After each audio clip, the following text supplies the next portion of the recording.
government revenues has encouraging health outcomes and positive contribution towards alleviating poverty or household income expenditures. Evidence also suggests that tax increase is generally countered by forestalling, price overshifting, and significant overestimation of illicit or smuggled tobacco products. Moreover, most of the smokeless tobacco products, electronic tobacco devices, including e-cigarettes, heated tobacco products, refills, and chemical liquids used in these products are also untaxed or sold highly undertaxed. So in today's discussion, we will discuss what is the evidence suggesting positive tobacco taxation outcome for health, revenue generation, reducing consumption of tobacco, and poverty alleviation. Number two is, why are most LMICs, which are low to middle income countries, lacking in implementing stringent tobacco taxation measures? How can taxation-starved LMIC enhance their structures to accrue maximum benefits from tobacco taxation? And last but not the least, what is the tobacco industrial tactic used to mitigate the taxation outcomes? We would start by the presentation of Dr. Wasim Iftikhar Janjua. He will present context, findings, and recommendations of the study titled "How the Tobacco Industry is Using Radio Pakistan to Build Misleading Harm Reduction Narrative in the Country." Dr. Wasim, over to you, please.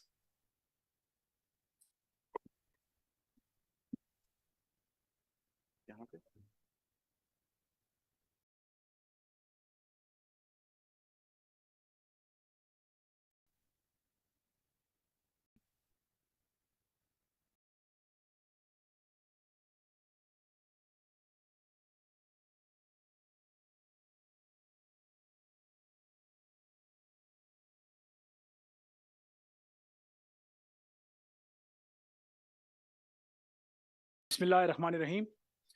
Thank you so much, Wasif, and thank you, SDPI, for arranging this wonderful plenary on tobacco taxation. However, my findings and recommendations are related mostly to the tobacco industry narrative building, which is a separate study which was carried out by SDPI. And the title of that study is how the tobacco industry is using Radio Pakistan to build misleading harm reduction narratives in Pakistan. First of all, the acknowledgement. This report has been produced with the help of grant from Vital Strategies on behalf of Bloomberg Philanthropies. The contents of this report are the sole responsibility of the author and can under no circumstances be regarded as reflecting the positions of the donors.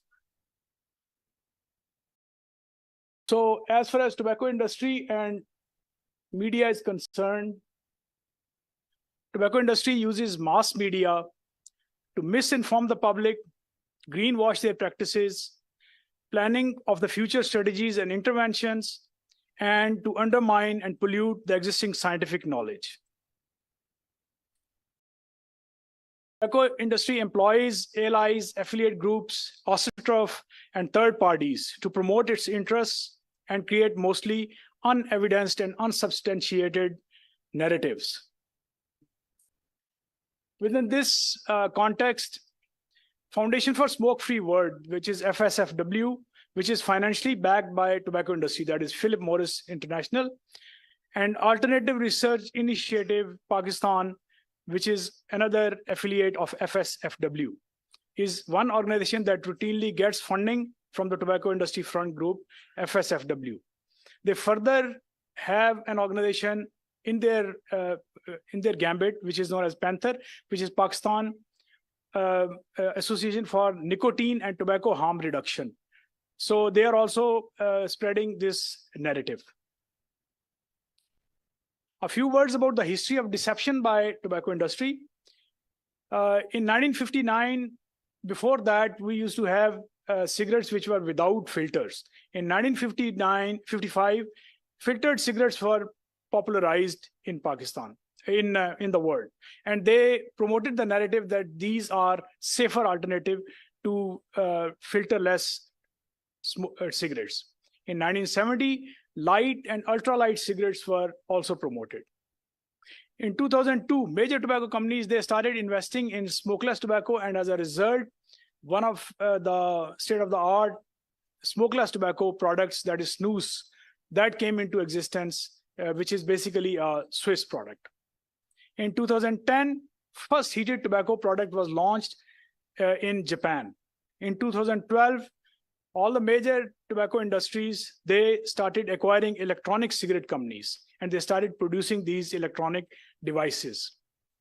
And as of the last month, the latest products which are produced by Philip Morris International is Levia, and British American Tobacco, they produced VO. Both of these claim to have no tobacco in them, but both of them are infused with nicotine.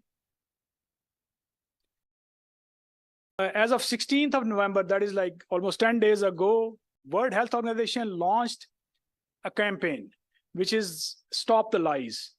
Basically, this is to expose tobacco industry telling lies through their front group, third parties, and media, through social media influencers, through sponsored events, funding scientists and to produce biased knowledge, and supporting corporate social responsibility initiatives.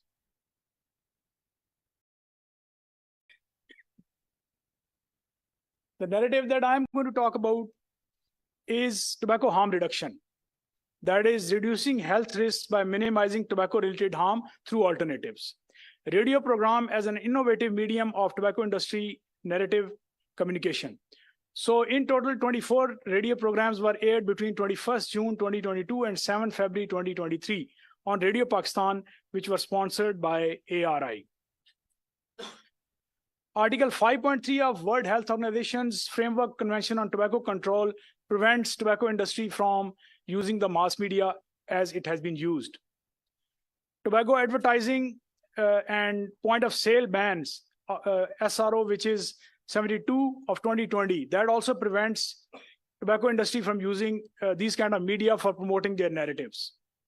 Pakistan Electronic Media Regulatory Authority, that is PEMRA, and Radio Pakistan failed to prevent airing of these programs. So just briefly, it's more of an academic study, and it's a synthesis of critical discourse analysis and Q methodology. We'll be officially launching this study during next month, so all of you are welcome to join that. Total air time on the radio was 1166 minutes, that is 19 hours and 43 minutes. Repeated listening to these radio programs resulted in its transcription, which was almost 700 pages of Urdu writing. All those 700 pages were accurately transcribed into, translated into English by the English masters.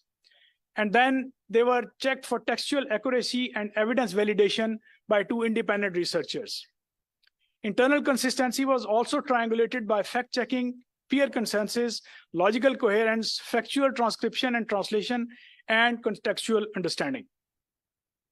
So here are few of the themes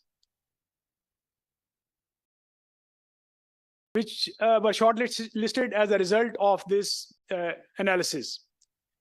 I would want you to pay attention to the tobacco harm reduction, that is on number 3. This theme was repeated across 24 programs for 148 times. Similarly, the research, nicotine, and punishment, taxation, they were also repeated excessive number of times.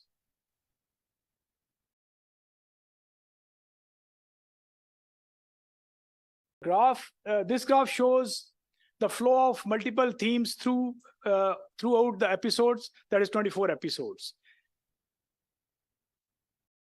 Coming over to, can you go back once? Thank you. Coming over to the tobacco harm reduction theme, which is the focus of the study. So I'll just briefly talk about illusory truth effect. That is, the theory claims that if something is repeated sufficient number of times, people start to believe it as truth. So tobacco harm reduction, as I already mentioned, was repeated 148 times throughout 24 programs, and the frequency is displayed in front of you. So briefly, I'll mention the findings. The programs were aired between 3:10 p.m. to 4 p.m. on Tuesdays. Interesting thing is that most of the callers and the audience were from remote rural areas of Sindh, Punjab, and Kashmir. The relevant question here is, who was the real audience of these programs? It targeted affluent youth, those with disposable income, and policy circles. And why did they do it? To rehabilitate the tobacco industry's image, facilitate heated tobacco product regulation, policy development process, provide pathway for profits, and weaken tobacco control in Pakistan. The contents of these episodes were shared with the proclaimed 11,000 to 15,000 smoker members of ARI and 200 organizations through social media and organizational web page. ARI aspired and claimed to develop close working relationship with multiple doctors and National Institute of Health in Islamabad. Broader policy consensus was built for passage of heated tobacco product regulation in Pakistan, benefiting tobacco industry. The regulatory ordinance was passed amidst airing of these programs in December of 2022. Monitoring and implementation gaps and unstable political situation in Pakistan was capitalized by tobacco industry as an opportunity to air these programs violating domestic regulations as well as international treaty obligations. Frequent repetition of tobacco harm reduction with other media campaigns, including op-eds, research, public engagement, advocacy seminars, and webinars, resulted in rapid increase in the number of outlets selling electronic nicotine and tobacco devices across the country. Radio programs were the part of signature textbook and deliberate misinformation campaign by the tobacco industry. The case was made for electronic devices as cessation aid, supported by absence of tobacco in electronic cigarettes, presence of nicotine, which was portrayed as a safe alternative. World Health Organization, next please. World Health Organization, ministries, and tobacco control organizations were criticized excessively due to the absence of policy regarding these electronic devices, poor implementation and enforcement of existing laws, failure to add tobacco harm reduction in the policies, and failure of taxation measures, and failure to prevent illicit tobacco products. Calls for shutting down all tobacco manufacturing factories by the callers, they were either laughed away or they were diverted or unsatisfactorily answered. Few of the countries which were mentioned as the best examples are displayed in front of you. That is Australia, Japan, New Zealand, Sweden, and UK. So barring Australia and New Zealand, those who have stringent tobacco control laws in the countries, rest three countries are on one hand, they are regretting start allowing these electronic devices, and on the other hand, they are improving their laws as well. Coming over to the recommendations, there is an urgent need to stop regulatory and treaty violations by the tobacco industry. Tobacco industry intervention in public health policy should be immediately prevented or stopped. Need to expose and counter tobacco industry narratives. There is a need to improve communication within the government entities also. So PAMRA was not talking to the ministries, and PAMRA or other many ministry officials, they did not have sufficient information about their obligations under the international treaty. Capacity building of enforcement officials is also important. And there is a need to start awareness campaign for the youth against the use of these electronic nicotine and tobacco devices. Some of the references are displayed in front of you, and again, I'll be launching this study within the month of December, and you're welcome to join us again. Thank you so very much. Thank you.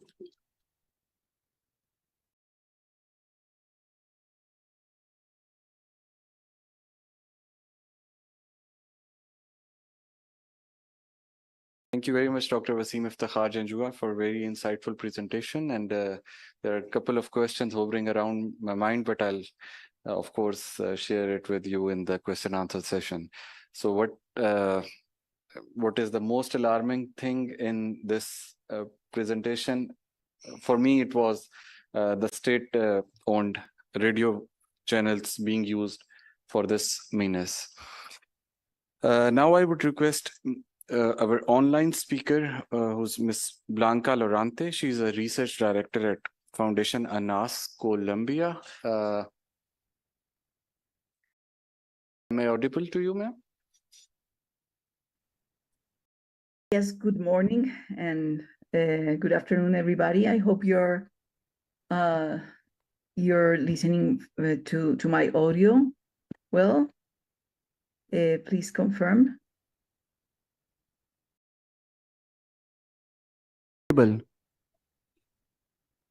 Yes, is it fine? We can hear you, and you are visible as well as audible to us. Excellent. Thank you. This is 3 a.m. in the morning in Colombia, and I'm very happy to join you today. I am Blanca Llorente. I am the research director at Fundación ANAS. I am asking permission for participation, for sharing my screen, if that is all right.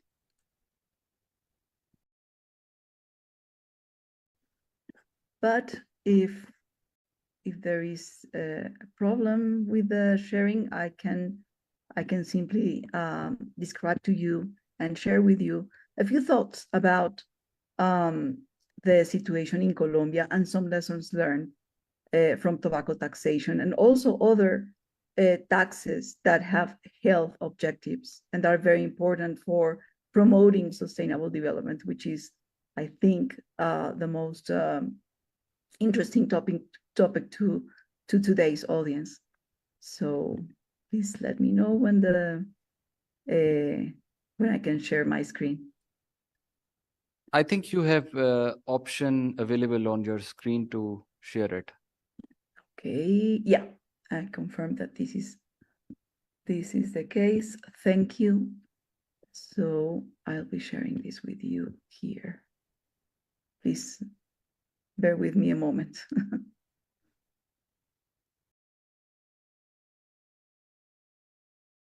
Okay.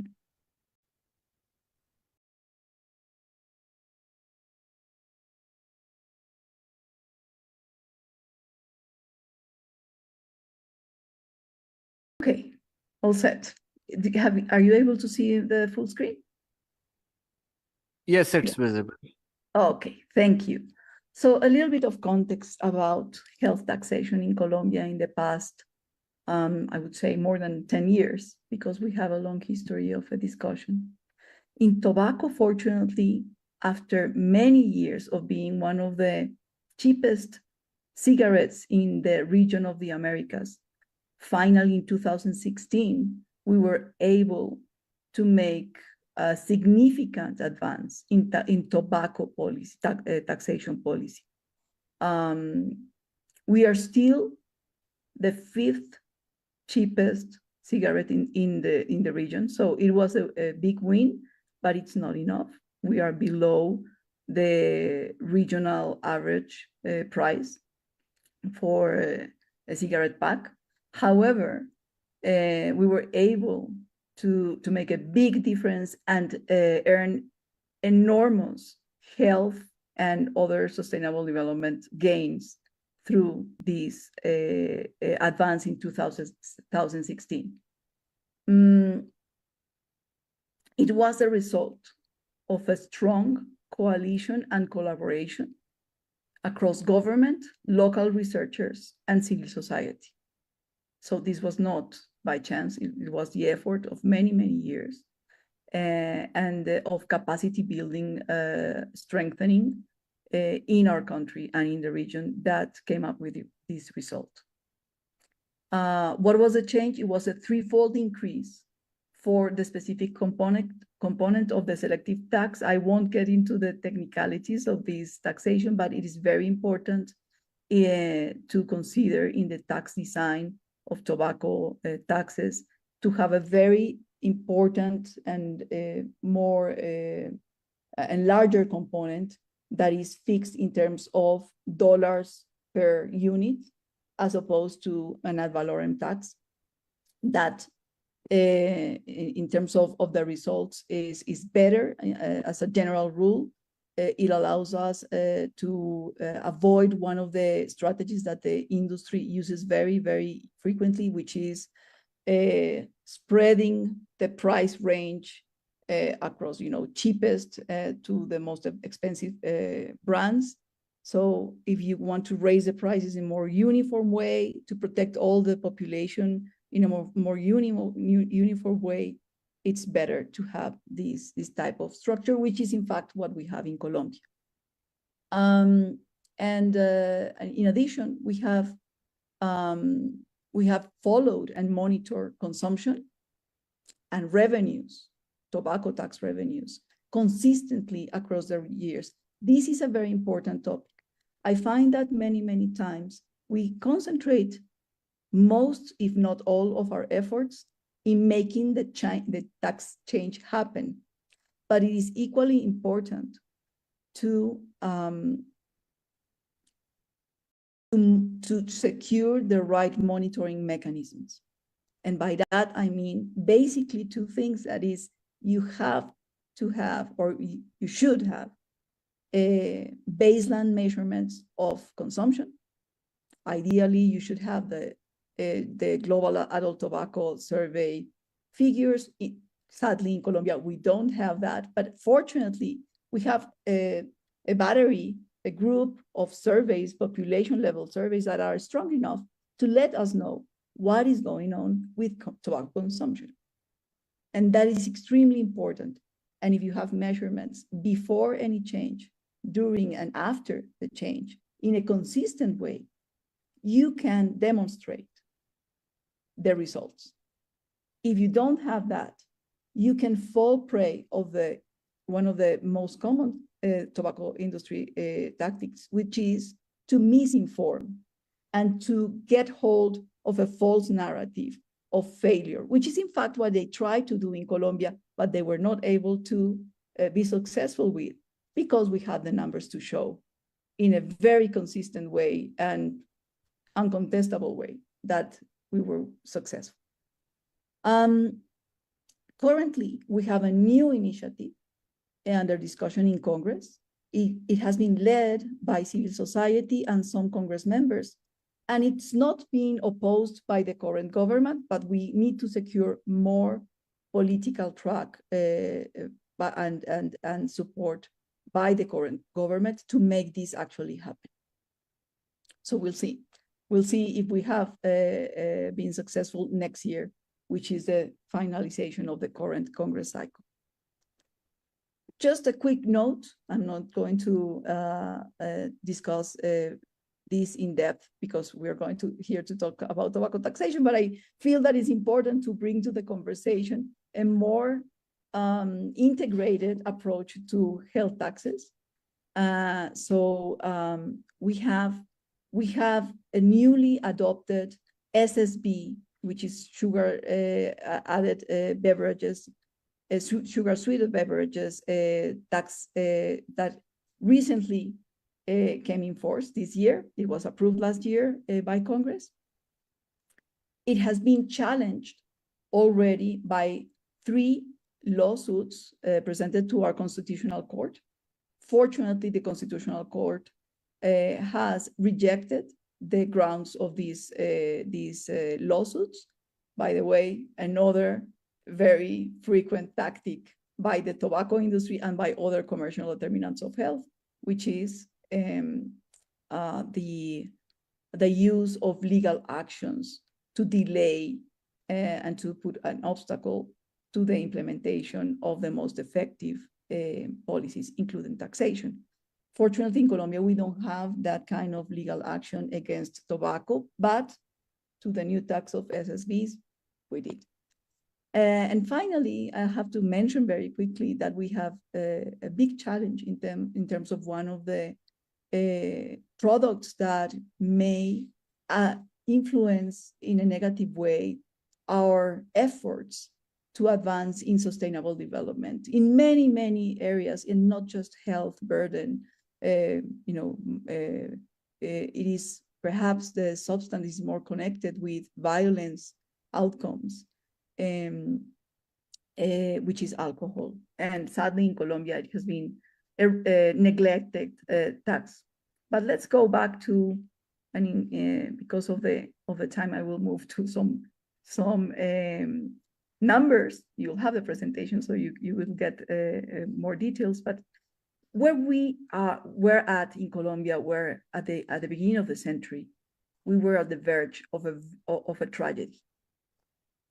In some cities in some of the largest cities in Colombia, we observed, very worried, the level of consumption prevalence among the youth. We had in 5 cities in Colombia in 2007, about 30% of our youth consuming tobacco, experimenting with tobacco. So this is the threat that we faced. And we knew that tobacco had the potential to affect 14 out of 17 Sustainable Development Goals. Here are some examples of these unexpected links, because we tend to talk about it, and I think in everybody's minds is that tobacco kills prematurely half of its consumers. At the aggregate level. But sometimes we forget other numbers that are very important as well. We know that in the case of Colombia, and we have the numbers to prove it, because of the links to very expensive healthcare expenses, that fortunately in the case of Colombia, our families are very much protected, but even with a good social security protection level, we can avoid 30,000 poverty cases connected to this kind of catastrophic expenses to the families if we triple the tax in Colombia. We can prevent pollution by cigarette butts reduction that can become toxic waste simply by reducing the number of smokers and the smoking intensity with one single measure, as is the tobacco taxation. And we can avoid the losses in human capital of more than 10 years of education that are invested in our society per smoker, because we preserve the productive years of those smokers when we manage to help them stop smoking through the very powerful messages of increasing the price via taxation. So these are some of the unexpected estimated numbers that we have in a country like Colombia. We are a 50 million inhabitant country. And we fortunately have a low tobacco prevalence already after all these worrisome numbers that I showed you at the beginning of the century. Now we have the lowest nicotine consumption levels in our history. Less than 10% of our population is smoking right now. So this is where we are at. Please let me know if time is up.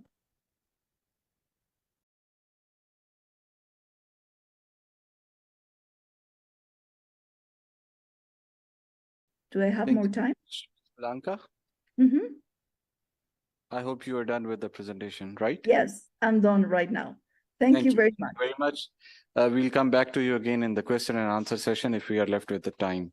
I may now request Mr. Asif Iqbal, who is the Executive Director of SPDC. He has joined us from Karachi.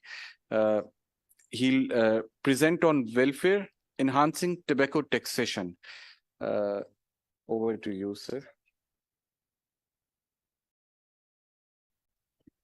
Well, thank you very much. Do they have my presentation they can show on or not?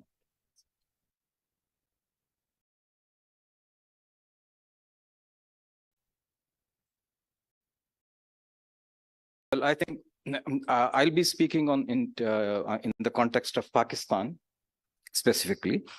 Of course, first of all, we need to know the extent of the problem we are talking about. So according to, there is not a very recent survey about the prevalence of tobacco use in Pakistan, but in 2014, the latest that is available is Global Adult Tobacco Survey. So according to that survey, almost every fifth Pakistani adult uses tobacco in any form. And but given the population of Pakistan, when you convert into numbers, we are talking about more than 30 million people here who use tobacco. And 30 million, it's just a population which is more than many of the countries' population. So we all know, and global evidence has established now that the tobacco use is a leading cause of deaths due to non-communicable diseases. And in the case of Pakistan, the estimates show that tobacco use is associated with over 160,000 deaths every year in Pakistan. So that's, I mean, 160,000 is just a number, but you can talk about 160,000 deaths. I mean, it's more than, even in wars, not so many people die. So this is just one cause of the deaths in Pakistan. And when we talk about the economic cost, that was, of course, the human cost that we have over 60,000 deaths. But economic cost that was estimated in 2019 by Pakistan Institute of Development Economics. So it was, in 1 year, the health cost, economic health cost was over 600 billion rupees in 1 year. And at that time, it was more than 5 times the revenue that is collected from the cigarettes, for example. So that shows the cost and benefit. I'm just talking about economic cost. Of course, there can't be we cannot assign any cost to the deaths, but we are just talking about the economic cost due to disease and all stuff. So this is 5 times more than the revenue which is being generated. So that's kind of a extent of the problem we are talking about here, the tobacco use in Pakistan. The next thing is when we talk about welfare, of course, we have two dimensions. One is public health, and the other is poverty, of course. Can you go to the next slide, please? Yes. So one of SPDC has been working on tobacco taxation and economics of tobacco, particularly for the last 5 years now, and we have done various studies that are available on our website as well. So one of our studies shows that poor household, they spend more of their share of the budget on tobacco as compared to the richer household. Of course, when the richer families, they have more income, so that's why the share is low. So what we see here, the estimates show that the poor household, they spend 8.9 of their monthly budget on tobacco as compared to 4.5% of the budget of the wealthy households.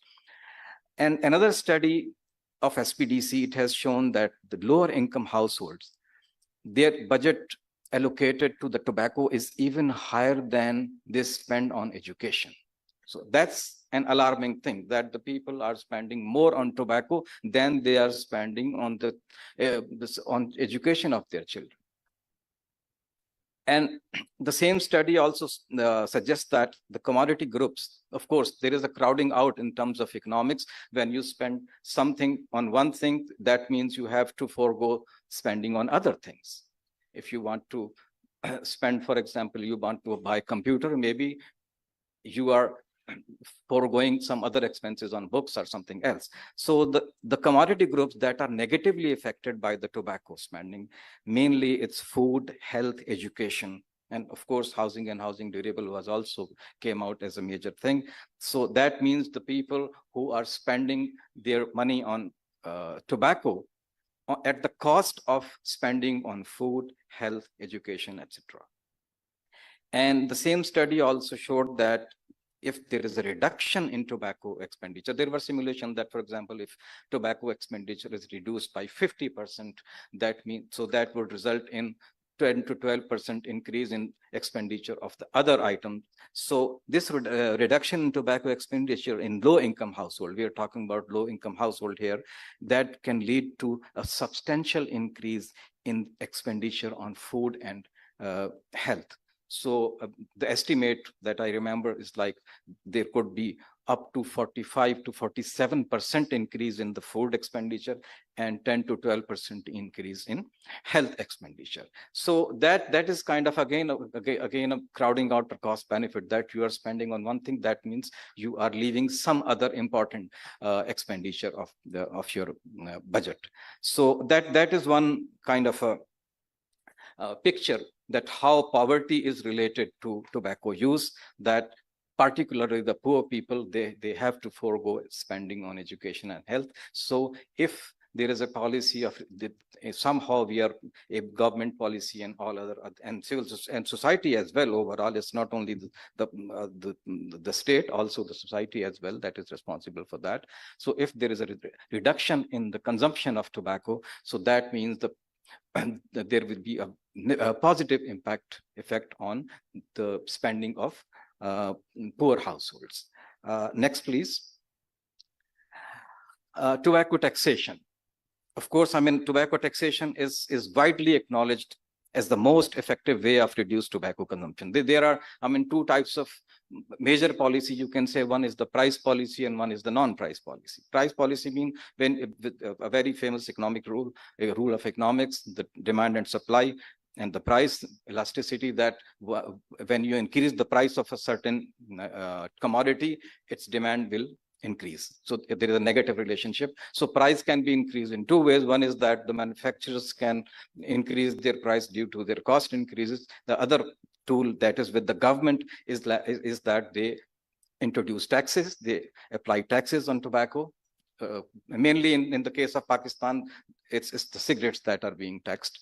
So if you tax the cigarettes, that means the price will increase. If the price increases, the consumption will decrease. So widely acknowledged, there is enough global evidence, research evidence that shows that this, as when we talk about price policy, so this tobacco taxation is the most effective way to reduce consumption. Of course, when we have also non-pricing policy, for example, we are talking about the ban on advertisement and other campaigns. For example, sale to minors. I mean, in Pakistan, there is a law that you cannot sell to minors below 18 years or so. It's not being implemented so effectively. That's another issue. But the law is there that you cannot sell to children. But I mean, again, as I said, that it's also the responsibility of the society as well. When we see that a father would give money to his child to go and get cigarette for him, so that means that children sometimes will be purchasing cigarette for himself as well. So this is the non-pricing policy. Similarly, the ban on advertisement is a non-pricing policy. So there are non-pricing policies, but my focus is on pricing policy, which is through taxation, that you increase tax and then you increase the price. So now coming to tobacco taxation, there are mainly the major tax on cigarette in Pakistan is federal excise duty, and also now we have general sales tax. So WHO, or you can say the widely accepted benchmark, is that the level, it should be 70% of the retail price. The tax component should be 17% of the final price. Currently, in Pakistan, it's around 50%. So there is, and another issue is that we have two-tier structure, like one, you can say the price wise. One is the economy or low price brands, and then we have high price brands. On the lower side, there is a wide gap between the taxation. On the lower side, we have 101 rupees of FED per pack of 20 cigarettes. On the upper side, we have more than 300 rupees at the premium brands or high price brands. So there is also a, what do you say, the gap between the tax rates. So challenge, of course, is that whenever you, I mean, normally no taxes is popular, but in the case of Pakistan, and I mean, if you see the tobacco taxation, it's not that unpopular in the public as well. I mean, if you tax, for example, electricity or gas, there will be hue and cry from the people. But if you tax tobacco, it's not that unpopular. So that gives you a government an opportunity to get more money from taxes. So government has shown commitment. In February 2023, this year, the tax rate, it was 14th February, the Valentine Day. So there was a gift for the people of Pakistan. They increased the taxes by more than 150%. So the challenge, what is the challenge now? Of course, one challenge is that the manufacturers, they don't want to pay taxes. So they kind of adopt different strategies, the different tactics to cater to counter that increase in tax. How much time do we have, Basir? Okay. Okay, I'll be brief. So one tactic is that they built a false narrative about the negative impact on their profits and government revenues. Their first argument was that if you increase the taxes, price will increase. So people, due to soft administration, people will go to illicit cigarettes, which are not tax paid. That is their first kind of an argument. So what would happen? Their profit will go down because their legal sales will go down, and government will also lose its revenue. So that is the first narrative, and it has been there forever. Always they say that it will increase illicit trade, and it will decrease the profits and the government revenue. And another important tactic they used to be, now it's becoming a difficult, is underreporting.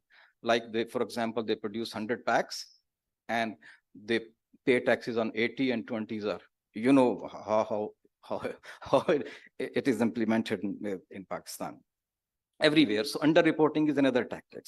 But now the evidence has shown that after the increase of this in February, what we see that the profit of these companies have increased. For example, I saw the profit of Pakistan Tobacco Company, which increased almost more than 15% from one quarter to other quarter. So that means their narrative that their sales are down and their profit will decline. So that's not true, because they are making more profits. Similar the case of Khyber Tobacco Company. They also, I saw their financial statement as well.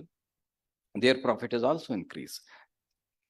And also, in the case of government revenue, what we see that in 2021-22, altogether from FED and general sales tax, the government collected, FBR collected 153 billion.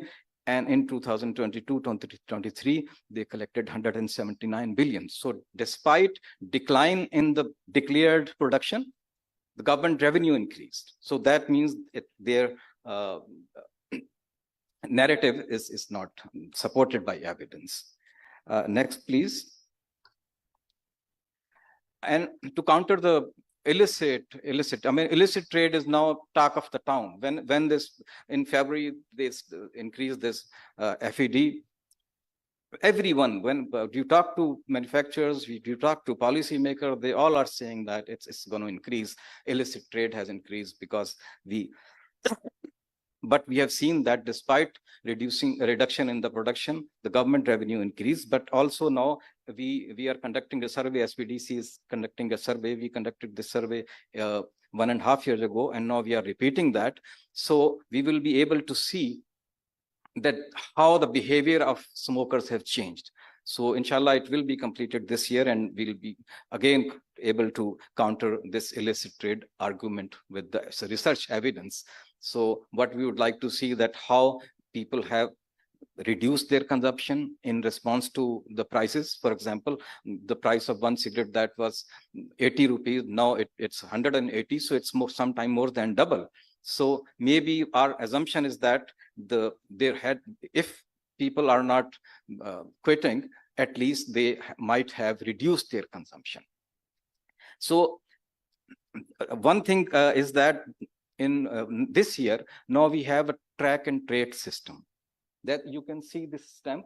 Now every local company, domestic company that produces cigarette, they have to place, there are I mean, there are like 7, 8 main, they have registered with FBR, the other have not yet, but it's in the process, I think.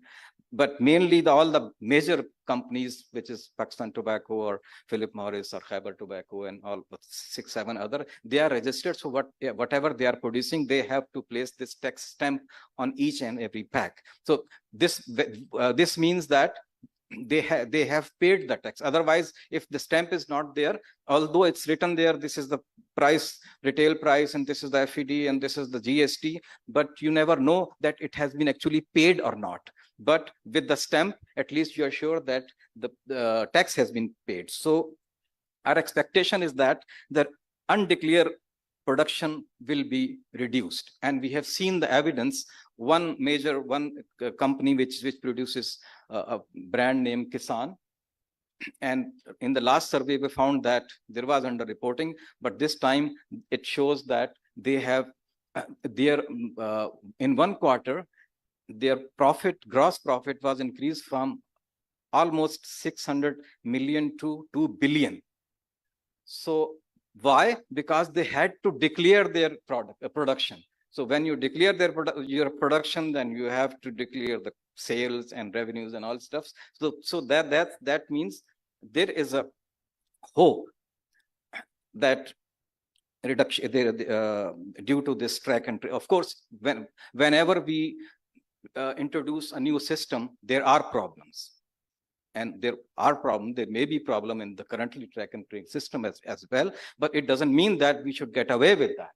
The system is good, it is there, it has to be expanded, and if there are some problems, they need to be resolved. So we can't say that the TNT system is not working, so let's get away with that. It is, I mean, making a difference. It is contributing to revenue.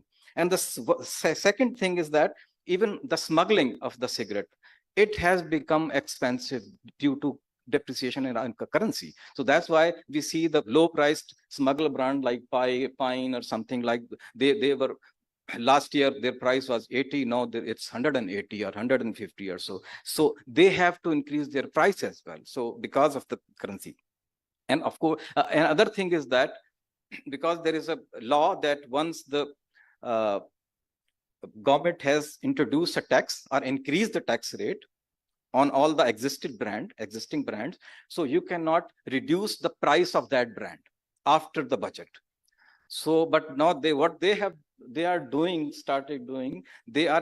introducing new brands. For example, just to give an example, if we have Morven Gold and its price was 180 and the government imposed the tax, so the manufacturer cannot reduce the price. So what they will do, they will come up with another, that's again a tactic. They'll come up with another brand, which is like Morven Classic or Morven International or Morven Light, something like that which is similar in the taste, but with a reduced price. But still, I mean, they will have to pay tax because of the track and trace system. So my last point is that we need to increase two things. One is that we need to increase the taxes to the level of 70% of the retail price and continue increasing. And at least the least government should do is to adjust with the inflation. Like if we have 20% inflation rate, that at least 20% rate should be enhanced for the tax as well. And this is, as I said, is not a very unpopular tax. People don't say anything about if you raise the prices of cigarette. And one major benefit of usually one very, very common argument is that, you know, it's addictive. Whatever price you increase, people won't stop smoking. But one thing that we need to understand that when we say that 160,000, it is an estimate, it could be 150, it could be 170, but it's a huge number. If these people are dying, so that means their customers they are losing their customers. So they need their new customers. And who is the new customer? Young people. So their focus is youth. So this higher taxation and high price can prevent the youth to becoming their community, because once they have one youth smoking cigarettes, so they are relaxed. Okay, this is our customer for the whole of his or her life. So this also needs to be taken into consideration, that it's not only about the revenue, it's not only about the prices, it's the youth. We have to prevent the youth. And of course, taxation is one measure, but there are other non-pricing, non-taxation measures that we have listened and we will be listening. So that's my last point. Thank you very much. Thank you very much, Mr. Asif Iqbal. And just to dovetail that more than 70% of today's session, the attendees are youth. And I'm really a big admirer, a great admirer of your presentations, which are really, I mean, understandable. And the people like me, it is in layman language usually. And by the virtue of the presence of former chairman FBR, Dr. Muhammad Ishfaq Ahmed, we would really like these suggestions and comments to be addressed. So without wasting much of time, I would now request Dr. Muhammad Ishfaq Ahmed to please come over the stage, to come over the podium, sorry.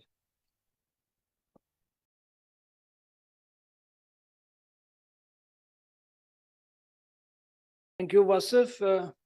Panelists, ladies and gentlemen. You had a look at three academic professional presentations, and you have a now fairly good view of tobacco taxation and its linkages with health and other social factors. Over the next 10 minutes or so, I'll give you a rundown on the same issue from the governmental perspective. Taking lead from where Dr. Asif left, if the relationship was that simple, that if you impose more tax, that would lead to increase in prices, and that would lead to a reduction in tobacco consumption, life would be very simple for us as state managers sitting in Federal Board of Revenue and other economic ministries. But unfortunately, these linkages and these relationships are very complicated. These are not very simple. And we spend our lives to unravel them, decipher them, and come up with solutions. But still, we continue to struggle. It's a Tom and Jerry kind of play there. We increase tax, something else happens, and we have to do something else. And this continues year after year after year. If you look at, let's start with the where this supply chain starts. Pakistan is 10th largest tobacco producing nation. Something like 46,000 hectares of our agricultural land is utilized to cultivate tobacco.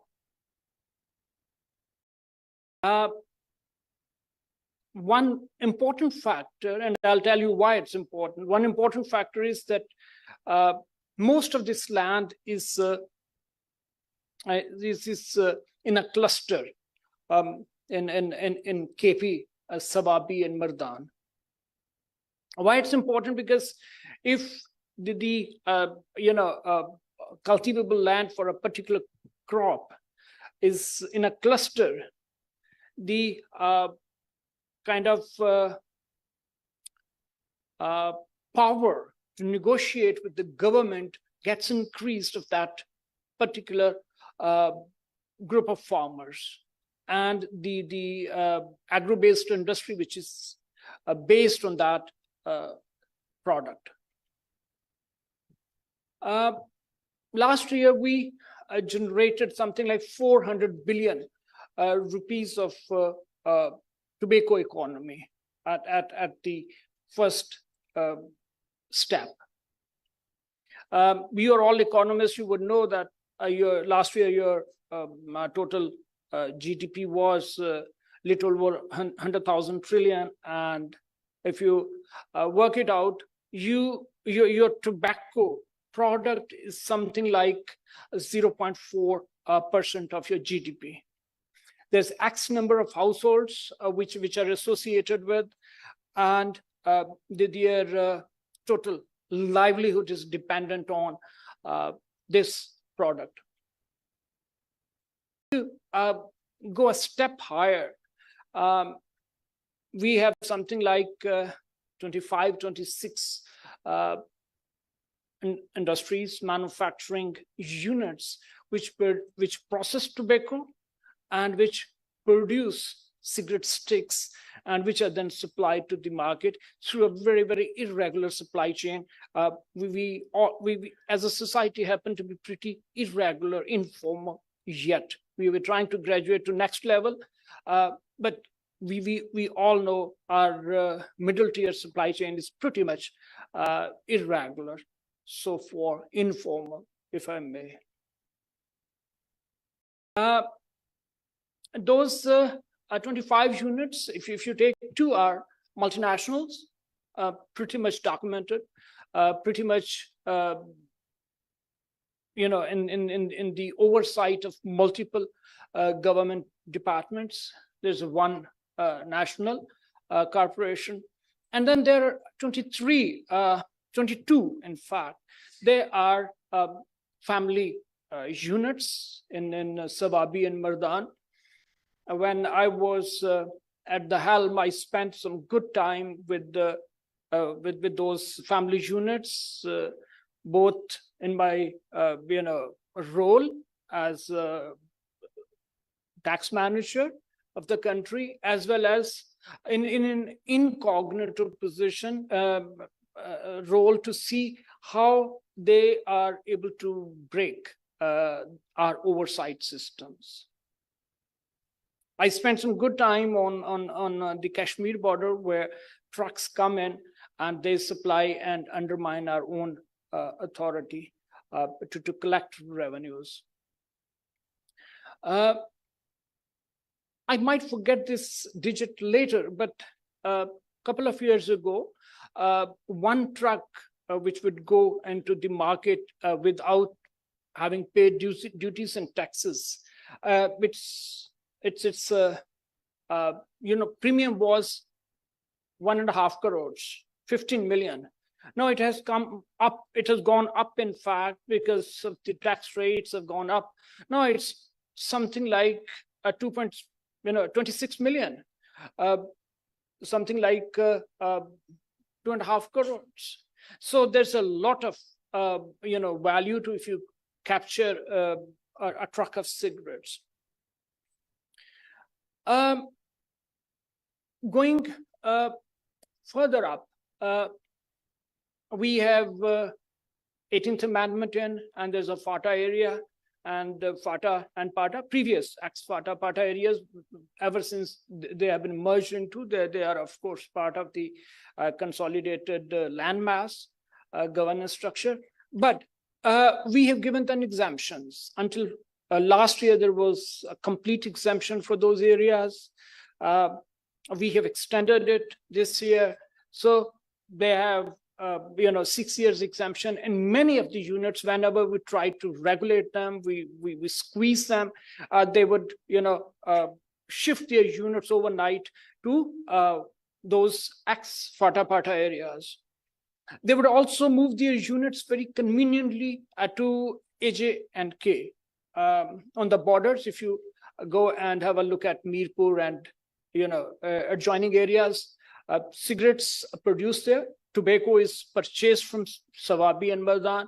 It's taken to AJ and K, and their cigarettes are produced, and then they are shipped back to Pakistan. They are brought back and sold here, because there's not much market inside the AJ and K. And these are, if you are sitting there in Federal Board of Revenue, these these issues can cause you migraine. You are, constitutionally speaking, one economy. You're one state, you're one government. You cannot put your checkposts and borders at the entry points when they are entering from ex-fata pata to settled areas. Now you can do that at the Kashmir border, because these are very, very sensitive areas. You have to be very, very careful when you do that. It has political sensitivities, so to speak. So these are, and these have been, and these continue to be our issues. It was against this backdrop, Dr. Asif did mention track and trace system. It was against this backdrop that we have been trying to induct track and trace system into the tax administration. We started off in 2005. We made 5 attempts. We failed, but in 2021, we were able to induct probably one of the best track and trace systems in the world. And the first industry which became under its hammer was tobacco industry. We started it off at Jhelum. Finance minister was there. I was there. We started it off with a lot of fanfare, and we were upbeat that it would make a difference, and it did make a difference. It was making a difference, although there are gaps.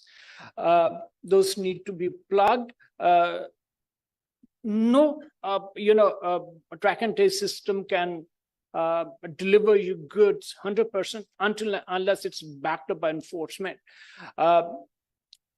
The government was very eager and bullish on that, and we spent some good money, something like closer to $1 billion. We purchased most expensive and hefty, robust enforcement vehicles. Those were deployed, and system was, decently operational and functional.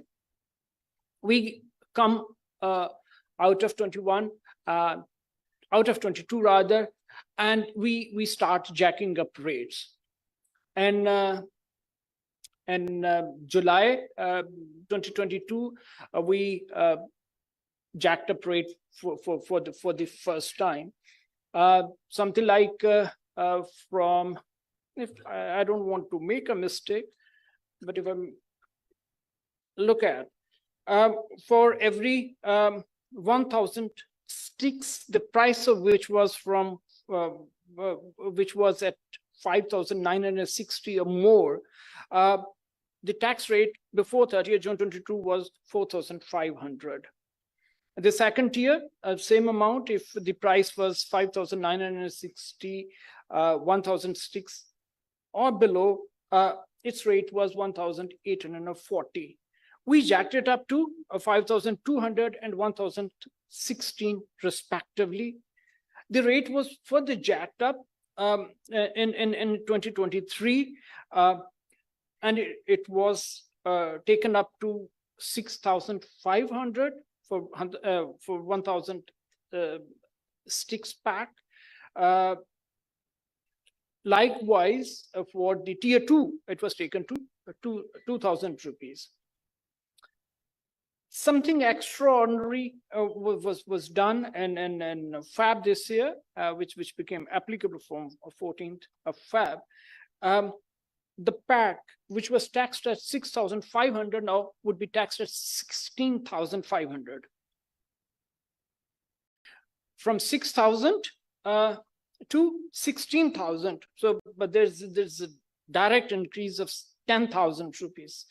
Then the second tier, which was previously being taxed as 2,050, now would be taxed as 5,050. So that is a substantial increase in taxation. Now it brings us to the moot point, and the moot point is: would it lead to increase in revenue?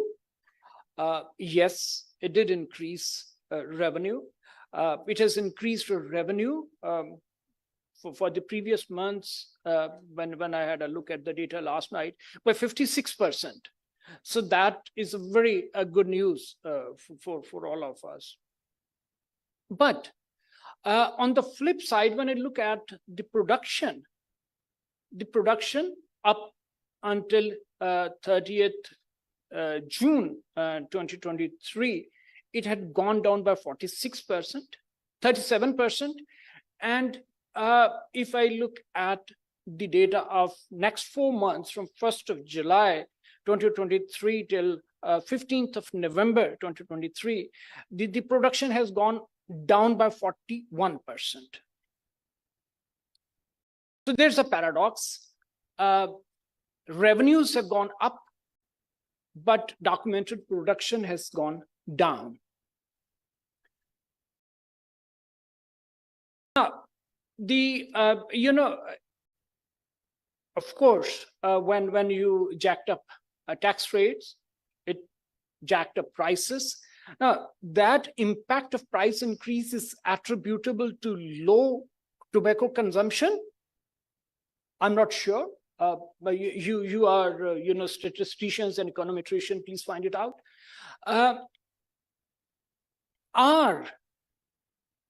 As a state manager, my question would be, and that's my great worry, it has given a spur to illicit production, smuggling, and production of counterfeit cigarette packets. And that's where we stand. I believe that in the short run, revenue is likely to increase. It can continue with its momentum going forward, but at the rate the production is coming down, soon you will have a dip in revenue. That's my worry. That's my fear. And this brings me to the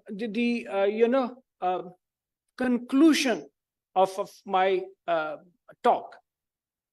I believe when we brought in track and trace, when we jacked up rate, we actually complied with the CFTC Article 6.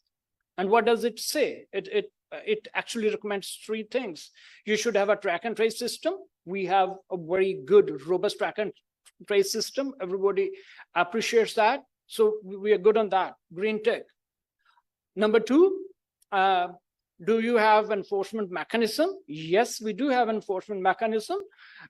Inland Revenue Enforcement Network is a very robust organization. They operate independently. Daily, you see on TV, radio, that they are, busting smuggling and illegal products being carried here and there. But we actually try to choke this supply chain through IRAN.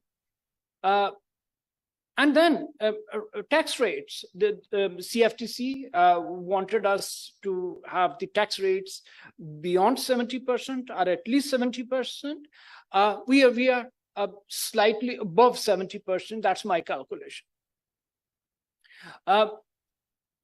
Good job. We have done well. But then the decrease in production of formal industrial sector rings alarm bells. It would, on the one hand, lead to reduced jobs. I'm not sure. Dr. Asif says the profits have gone up.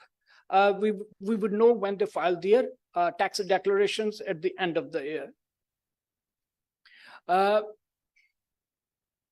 We might end up losing jobs and in the formal sector. That's my worry. And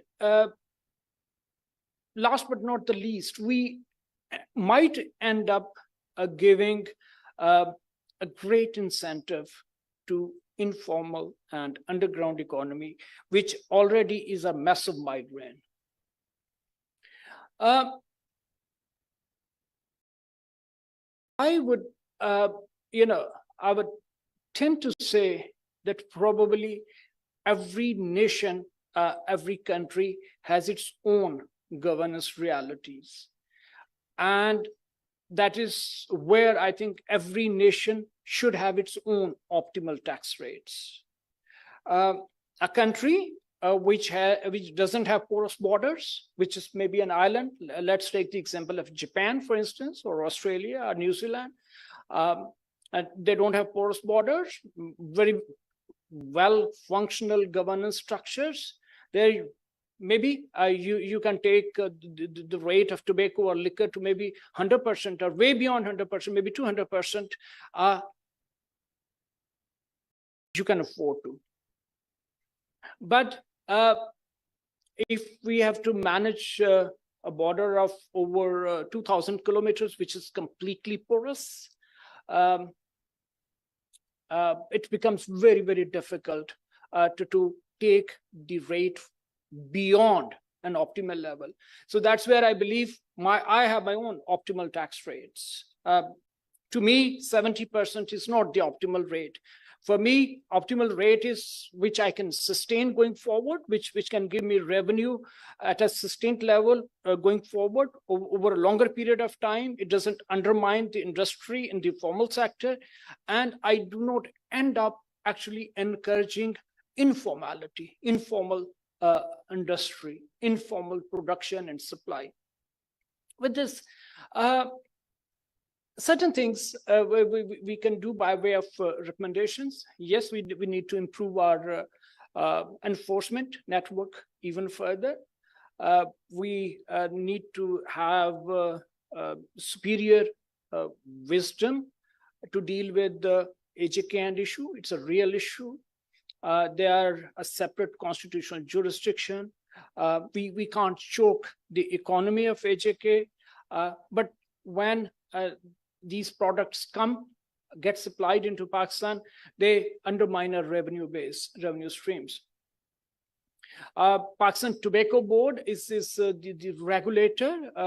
We haven't talked about that, but I think it's a very good institution, works very fine. Whenever we call upon them, they come up with something, data and every assistance that they can advance. I think they are a good institution. They needs to be improved. They need to build the capacity. Last, industry. Everyone says tobacco industry uses these tactics. Yes, they do.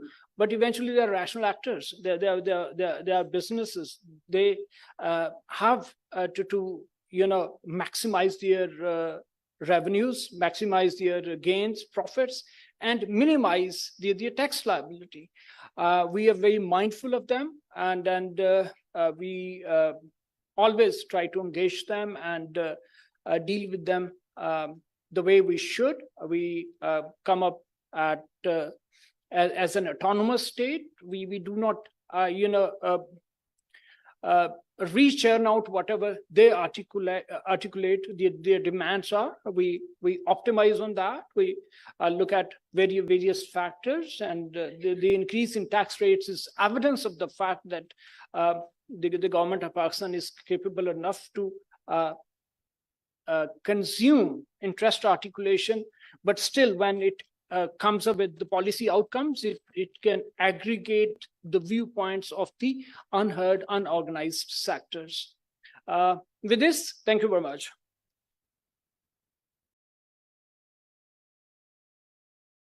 Thank you very much, Dr. Ashfaq, for your very insightful discussion.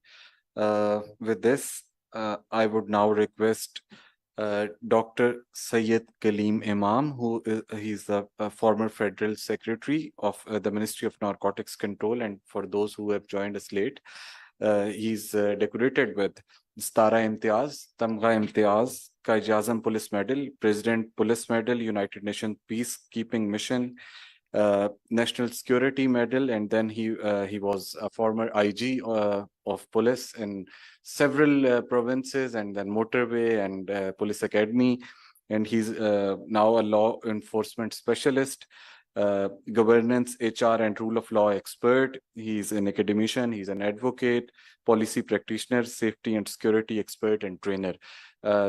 Thank you very much for joining us, Dr. Kaleem Imam. May I please request you to please come over the podium?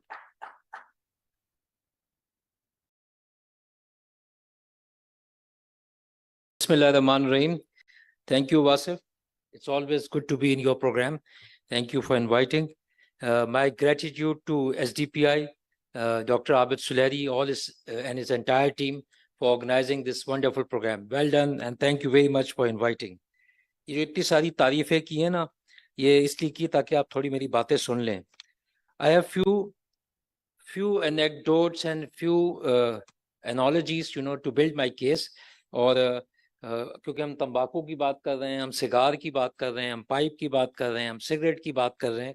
I remember when I was young, I was highly impressed with the ads which used to come on the TV, and I used to play cricket, and I remember Wills का इश्तिहार होता था, और वो बड़े जबरदस्त इश्तिहार बनाते थे, and कहते थे Wills brings you cricketing moments. I also remember Capstan, which they used to say, Capstan, the world over.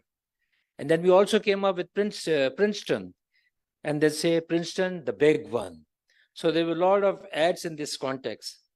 वैसे एक शायर ने कहा है कि जिंदगी एक नशे के सिवा कुछ नहीं, तुमको पीना ना आए तो हम क्या करें. That is on a lighter note, but smoking hurts, damages, and causes a lot of sorrow and bring grief. मैं जब भी USA जाता हूँ, मेरे दोस्तों की सबसे बड़ी फरमाइश होती है कि हमारे लिए सिगरेट कार्टन्स लेके आएं. उन्होंने कहा 2 कार्टन तो आप ला ही सकते हैं आप. So cigarette is very expensive in United States, and we see people who go over there. Once I say that cigarettes is dangerous and life will be shortened, there's also an analogy which says that even if you don't smoke and don't drink, you will still die, but you will die healthy. And like Heidegger says, the man is old enough to die the moment he is born. So we all will be departing in times, but so smoking kills, Well, to build my case very quickly, we had some very good speakers over here who are experts. I'll be speaking in the context from the law enforcement and some of the governance and rule of law experience that I have. But let us see where we are, in the context of tax evasion in several sectors of Pakistan. हम हैं कहाँ, और उससे हम बात आगे चला सकते हैं. For example, Pakistan economy is causing a significant loss of revenue. और कहाँ से बहुत ज़्यादा लॉस हो रहा है? चाय पीते हैं हम. Pakistan is one of the world largest importer of tea. चाय पीते हैं, टैक्स एवेड होता है, स्मगल होता है, इलिसिट जो है लोग पत्तियां बनाते हैं. Tobacco again major source of tax evasion in Pakistan. आप जो है पाकिस्तान टोबैको कंपनी और फिलिप मॉरिस से जरूर टैक्स लेते हैं, जो कि ऑलमोस्ट 50% होता है, लेकिन जो स्मगल्ड हो रहा है और जो लोग गलत तरीके से बना रहे हैं उनसे आप नहीं ले रहे, और ज्यादातर लोग वही पी रहे हैं. सिगरेट रोकनी चाहिए, लेकिन सबको रोकें आप. Tyres and auto lubricants again is a sector जिसमें बहुत ज्यादा टैक्स एवेजन होती है. फार्मास्यूटिकल में हम देखते हैं बहुत ज्यादा इसमें स्मगल, काउंटरफीट मेडिसिन के इश्यूज हैं. And what about real estate? Real estate में हम देखते हैं बहुत ज्यादा under invoicing, sale, purchases of files जो है लुक्रेटिव बिजनेस बन गया है. एक और सर्वे हमें बताता है कि जब हम ये गुफ्तगू कर रहे हैं, what are some key points of the survey of consumer finance, consumer confidence survey, the first quarter of 2023 and also the later, and Ipsos, the policy survey of the France, 94% believe that the country is not headed in the right directions. So we need to course correct ourselves. Similarly, 21% increase in inflation has been the most worrying aspect for the Pakistanis. We also see that state of economy has increased, has grown weaker from 41 to 61% in the last 6 months. We also see that 7 in 10 Pakistanis don't expect economy getting better in next 6 months. We also see that 14% more Pakistanis view their current financial situations weak. We also see 1 in 5 expect personal financial situations getting better in 6 months, but 3 in 5 expect it getting weaker. Regarding job security, extremely low. with 9 in 10 less confident about it, getting job in. 56% of Pakistanis claim to personally know someone who has lost their jobs in current years. When we come to the major source of tax evasion in the context of tobacco, there are three main strands which Wasif also discussed. Number one, we see that the locally manufactured tax evades cigarettes. And if we see the figures, they are quite alarming as far as Ipsos are concerned. The local duty not paid cigarettes account for majority of tax evasion, constituting 80 to 90% of the illicit trade. And similarly, it shows that 40 companies in Pakistan are currently operating in production and distribution of illicit cigarette brands. An estimate of 38% of overall cigarette market in Pakistan is composed of such brands. Similarly, these brands are selling below the government mandated price. Minimum legal price say 127 rupees का आपको एक cigarette का packet मिल सकता है. We see that the fiscal year has witnessed 3 consecutive increase in the federal excise duty, with increments of 25% in June and August and substantial 150% surge in February. The excise duty on cigarettes during the fiscal year exceeded 20%, 200%. But we see that the production of legitimate tobacco sector stands to be at the half of what it used to be last year. Sale of legal cigarettes has plummeted by 50%, while market share of illicit cigarettes has surged to 45%. So this is a situation. If we go to the domain of contraband cigarette, we see that these packs often lacks the health warnings, which includes like pictorial warnings covering 60% of the packets. We see the cigarettes being smuggled from Afghanistan and Iran and to Pakistan, a significant challenge for the authorities. Their brands fails to comply with the regulation. Smuggling has been the primary beneficiary of the excise hike, with its share in illicit sector almost increasing by 150%. जब आप tax लगा रहे हैं जरूर लगाएं, लेकिन जो नाजायज तरीके से सिगरेट बना रहे हैं या स्मगल लेके आ रहे हैं उनको सब सारा फायदा होता है इसमें. Counterfeit cigarettes again refers to fake brands. These brands violate trademark and copyrights laws and taxes. Estimating tax evasion in tobacco industry, again Ashfaq साहब ने भी बात की है इसके बारे में.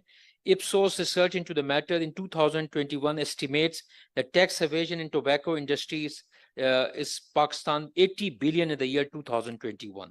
आगे चल के भी हम देखते हैं and another figures, I don't want to bore you with that. Annual tax evasion हम देखते हैं suggests that the shadow economy constitutes approximately 50% of GDP of Pakistan. यानी जिसका कोई हिसाब नहीं है. Filers, non-filers. जो फाइलर्स हैं वो सबसे ज्यादा मुश्किल में गालिबन पड़ गए. सारे टैक्सेस उन्हीं पे जा रहे हैं, सारी चीजें उन पे जा रही हैं. Non filers are still having some of the best time. Annual tax evasion 240 billion. फिर हम देखते हैं कि after the unprecedented increase in taxes rates by more than 200% in 2022 and 23, now 48% of cigarettes sold or consumed in Pakistan are illicit. Tax बढ़ा दिया है, लेकिन जो illicit तरीके से बना रहे थे उनकी बढ़ गई है. We need to enforce law over there also. Share of locally manufactured tax evading sector is 38%, while share of smuggled cigarette is around 10%. Two companies who have market share of around 52%, like PTC and Phillips and Morris, contributes 99% of the taxes, which was around 172 billion, collected from cigarettes industry, while local tax is evading sector only contributes about 3 billion. You see, compare it, 3 billion and 172 billion. After the tax increase, we see that the total tax potentials of tobacco industry would be more than 5 billion, 500 billion, but more than 50% of this is stolen by powerful illicit tobacco sectors. Around 700 to 800 million smuggled cigarettes are sold and consumed in country every month. But not even one of these cigarette sticks are legally imported. कहाँ से आती हैं? ये भी देखने का सवाल है. The excise duties increase. Locally manufactured tax evaded, and smuggled cigarettes sell for as low as rupees 30 and 60 also. बाज़ जगह आपको इतनी सस्ती भी मिल जाएंगी आप. Well, we have come up with certain programs, as mentioned. We also see that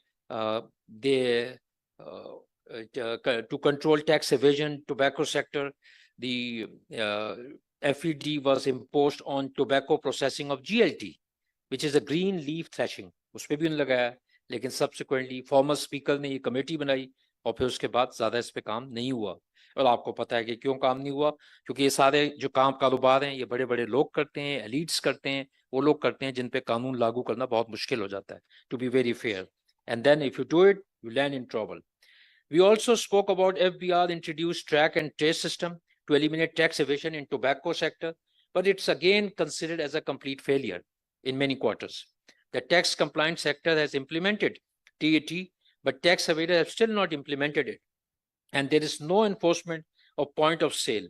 83% of cigarette brands still do not have track and trace stamps. ये भी हम देखते हैं. So we all come back to this. Yes, if we enhance taxes, things will become difficult for people who are producing it. Things will become difficult for people who are actually going to be its consumer. But the point is, you have to shut the door and nap those people also, and nip where these things are still very easily available. आप ये कर तो रहे हैं, आप उनको भी तो रोकें जो कि खुलेआम इसको बेचने में कामयाब होते हैं. उसी सूरत में आप जाके इसमें successful रहेंगे. Well, they say light at the end of tunnel and hopes in times of despair. But on lighter note, many people say there's a load shedding at the end of the tunnel at times. So I hope we overcome that. But I guess this is a very good initiative and some very good takeaways. We must impose taxes. There is no second doubt. But then it should be across the board. But we should also look into the counterfeiting. We should also look into illicit trade. We should also ensure that this happens over here.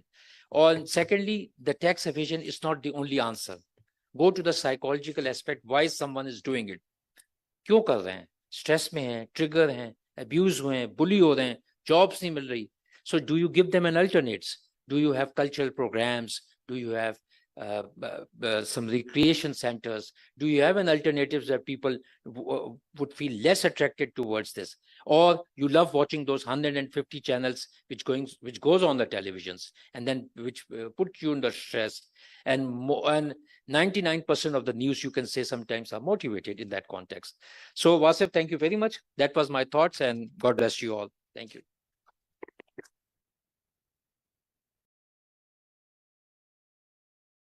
Thank you very much, Dr. Syed Kaleem Imam. And this is the reason we call it as special remarks. Before requesting Khurram Hashmi, I would open the floor for questions and answers. So if there are any, please raise your hand and then we'll move the mic to one. There's only one question. Two. Okay. Umair, can we rotate the mic?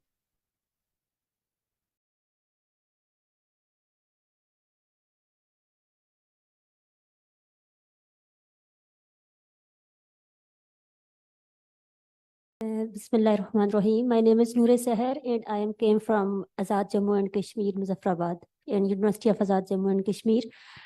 First of all, thank you so much, STPI, for giving us an opportunity to gain a knowledge. And secondly, I overview all the conferences and all the speaker listen very carefully. And I just want to give a comments, not a question. First of all, I have wrote 2 to 3 comments, which I feel it is missed on your research or your research area. Like our one of the speaker talk about taxation on the tobacco. This is not only a single way to avoid the tobacco. People can also avoid the tobacco without taxation, and people can use in other sins and other way of decreasing the tobacco. Like you can add one of the comment, you can focus on education, especially in school sector and especially in rural sector of Pakistan. Because I just noticed that poor people have much range of using tobacco than Right. rich people. Mhm. And this is all in, I think that it is due to the rural area of Pakistan. Very well noted. Because the rural area have not any awareness and they don't know how to avoid the tobacco. And not only in Pakistan, also in Asia, and everywhere, if you people take it research, all over the Pakistan, and this is rural area, due to rural area, your result will be higher than in urban area. Thank you so much. Thank you. Thank you very much. Next, please. May I give a suggestion? Yeah, sure. But quickly. Okay. I have wrote a point. School programs integrate anti-tobacco education into school curricula, emphasizing the dangers of smoking and promoting a healthy lifestyle from an early age, and strict tobacco regulations, enforce and strengthen existing tobacco control regulations. This includes measures such as graphic health warnings and cigarette packs, restrictions on tobacco advertising, and creating smoke-free public spaces. Excellent. And what's your name? Anushi Ali. Okay, great. So do we have another question? What's there? Yes, please go ahead. This is Mohammad Zahir, Right. and I work in Radio Pakistan News section. My question is for Asif Iqbal Saab. So 10, 12 years back, I was in Sharjah, supervisor in supermarket departmental store. There was expiry dates on the cigarette packs, and the Egyptian manager would say, Zahir, remove all the near to expire items, including cigarettes and perfumes from the shelves. Is there any warning written on our cigarette packs being produced here in Pakistan? Thank you. Okay. Shahid sir, please. Faizan.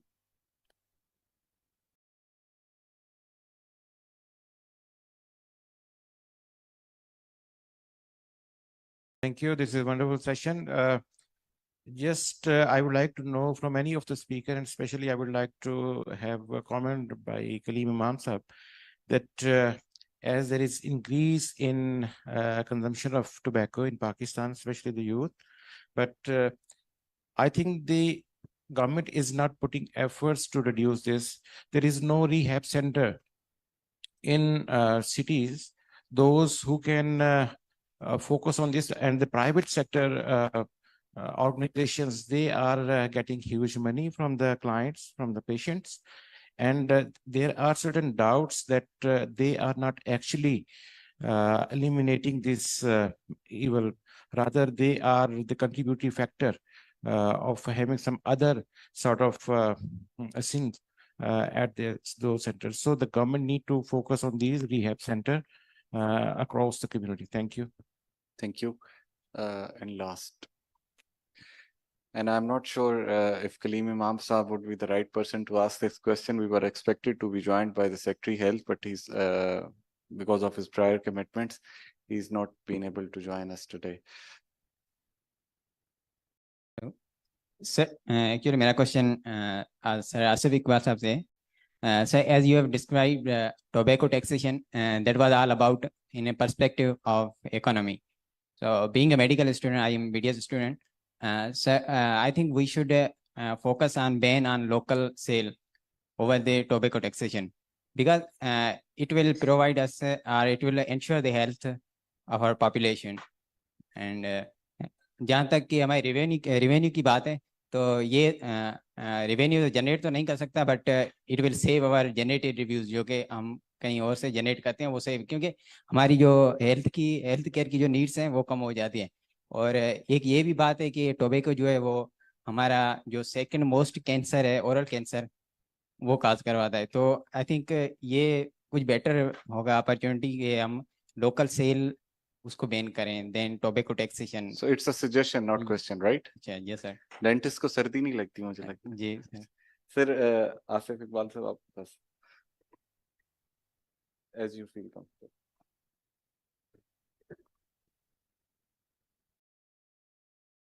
Okay, starting from the last point, of course, ideally, we would like to ban the cigarette, but we have to consider that whatever the policy measure, is it feasible, it is doable or not. I mean, there are several things in Pakistan which are banned. For example, I don't know about other provinces. The gutka is banned in Sindh, right? It's completely banned, but you can find everywhere. So similarly, there are other, for example, alcoholic drinks are banned in Pakistan, but you can find it.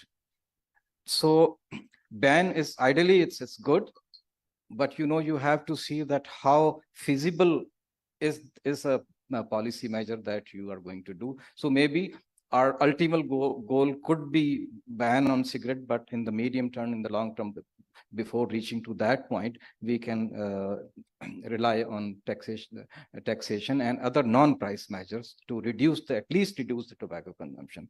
That is one thing. And on the school programs, I think your suggestion is very good. Just to give you one example, maybe some people would not know that there's a law that within 100 yards of a educational institution or school, you cannot sell a cigarette. But we know that it's not being implemented.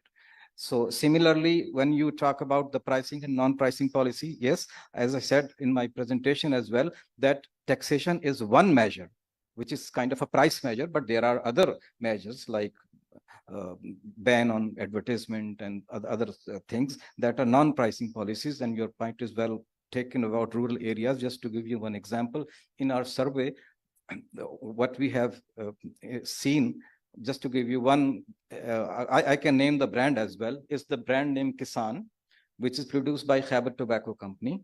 So we found Kisan brand with tax stamp in all major cities that we are surveying. But for example, in some remote areas like Muzaffargarh or Rajanpur, so the same brand was being sold without tax stamp.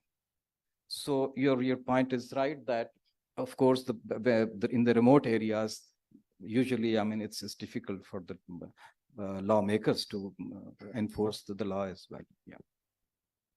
So, Dr. Kaleem Imam, the question regarding rehabilitation. If you allow me, that's a very pertinent question, I would say. Yes, taxation is not the only remedy to stop the usage of tobacco, but you need to understand, you need to nurture at home, in neighbors, in schools, universities, and at workplace to ensure that one doesn't get addicted and start smoking.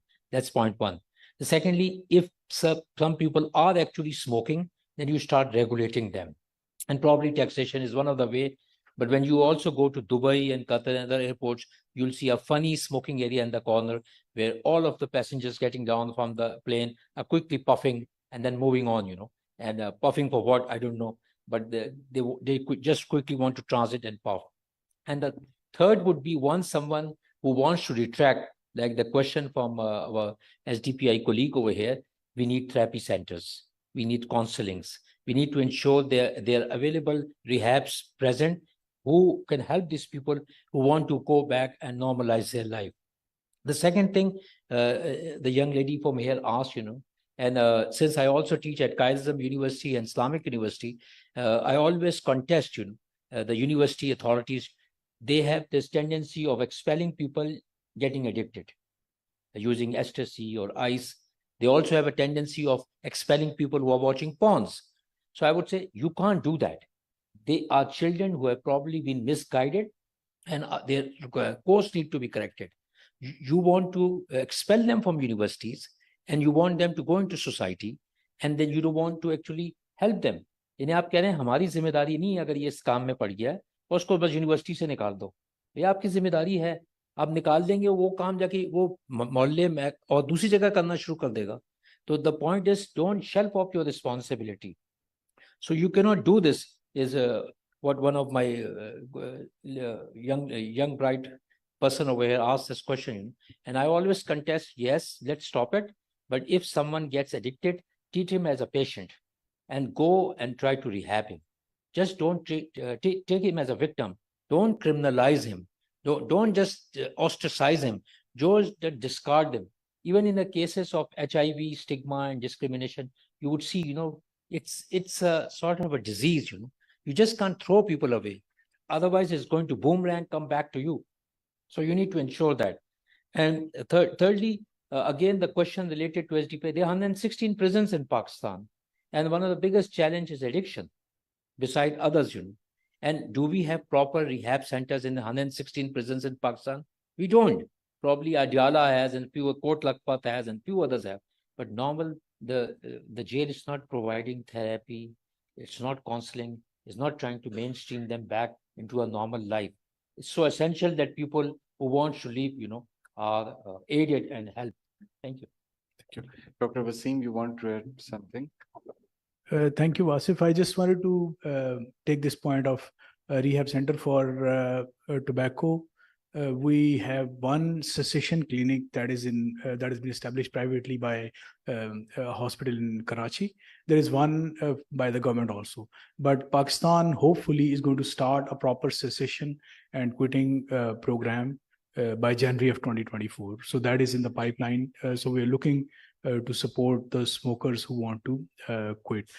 I just wanted to add a few more observations, if you allow me. They are regarding the speakers. One was that Ashfaq Saab said that the cultivation has gone down. I visited Swat, and on the way I happened to visit Swabi and Mardan also a couple of weeks ago. And my observation is that the average, and then I came back and I studied that average cultivation or area under cultivation for the past 10 years has averaged between 129 million kgs production to 131 million kgs, and the area is almost same. It has probably gone down from 46 to 41 million hectares, but it's not reduced. Yes, there is a shift that I observed from KP to Punjab production. Now more of the tobacco is being produced in Punjab, which is mostly used for Naswar. So from Punjab, it goes to KP. So that was one correction. Another correction is that the largest two tobacco taxpayer companies, that is Philip Morris International and British American Tobacco, they are the largest shareholders also. So they hold almost 98% of the market. That is what is the multiple studies carried out by our partners in tobacco control.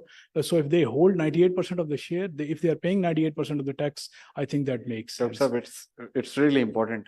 But yeah. I've been reminded again of the lunch, and there's only one person between lunch and the audience, and he's Mr. Khurram Hashmi. I would request you to come over the podium and give us a vote of thanks and the concluding remarks, please.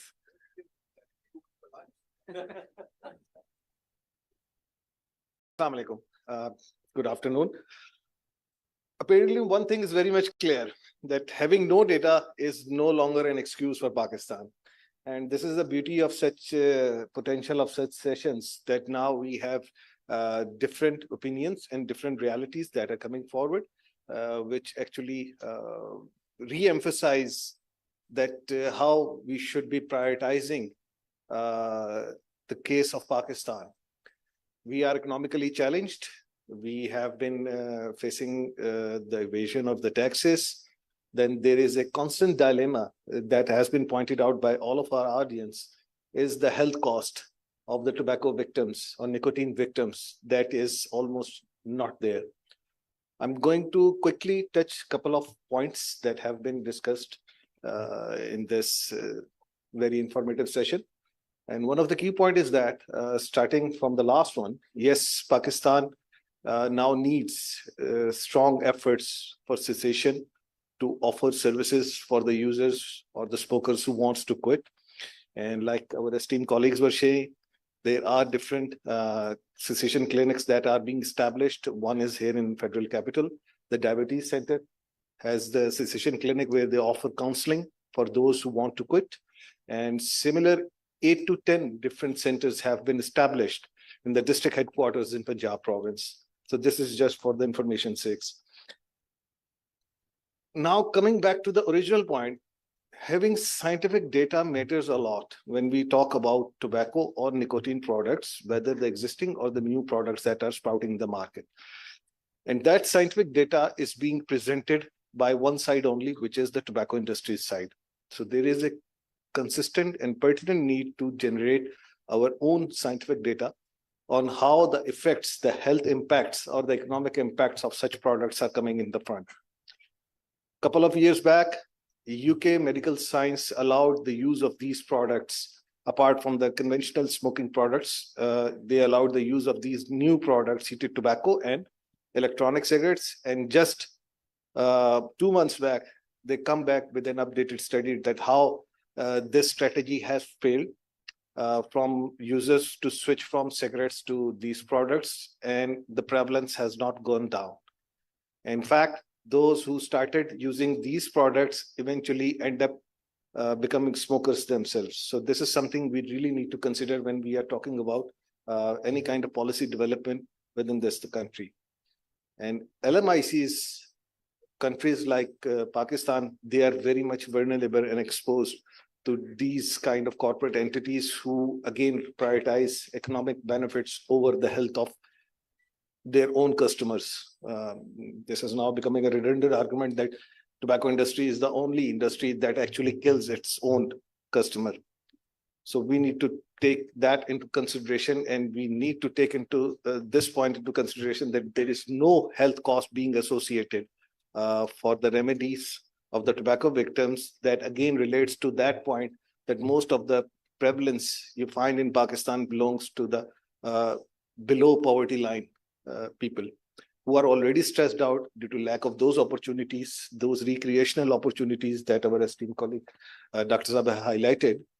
The tobacco, despite being expensive, having so much taxes being imposed, it's still the cheapest when we compare to the other countries in the region or in the world. So they actually turns to those, and the productivity of those class, the working class as well as the youth, it also becomes reduced. That is one of the factors that needs to be tailored into, because whenever we talks about the tobacco taxation, we also want to highlight this point that the revenue that is being collected from the tobacco industry, at least in case of Pakistan, if only 0.5% of that revenue is allocated for the health reforms that may handsomely cover the health burden that is Pakistan facing right now, not just in the area of tobacco, but in other non-communicable diseases as well. And this is where we actually understands that the gap between the policymakers and the researchers, as well as the implementers and the enforcers, that needs to be filled through such forums, through such engagements where this data comes together, being analyzed by all the parties, and come up with a sustainable mechanism to take care of these challenges that are being posed upon by the tobacco industries, whether we talk about the tax evasion, sir, whether we talk about the illicit tobacco, because there are different variations, different perceptions, different analysis, and different data available that holds the reality in check in their own respective domain. So yes, we need to enhance our knowledge base. And again, before I miss that, at least in Punjab board, you can see certain essays that talks about tobacco control and teaches our youngsters to protect themselves from the exposure of the tobacco. So like this colleague from my left side, this young lady has been pointing out, it is being included in the curriculum, and we are hoping that other provinces also follow the same example. We do understand that KP government is also working on the same lines with the education department, as is the Sindh Health department as well. So these are the couple of points. To way forward, we need to cover the policy gaps. And for that, we need to engage all the stakeholders to build up the support. We need more education on the subject to enhance our knowledge. We need more actions on ground. We need to support the compliance being practiced by the enforcement authorities, including the FBI, in order to improve the compliance, in order to control those elements that contributes to the illicit or the non-duty paid tobacco market. And lastly, yes, tobacco tax does contribute to the national exchequer, and it does control the prevalence of users. And this has been proven, and we are hoping that our country would take measures to not just improve the compliance, but also to allocate certain to cover the health cost of the Pakistani citizens that are being exposed to the tobacco menace. Thank you very much.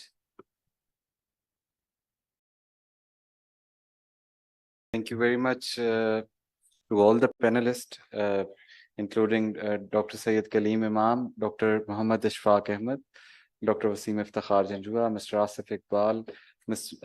Blanca Laurente, all the way from Colombo, and Mr. Khurram Hashmi. So thank you very much to all the participants for listening carefully, and it added value to the subject. Now I would request you to please go outside for the lunch. Thank you.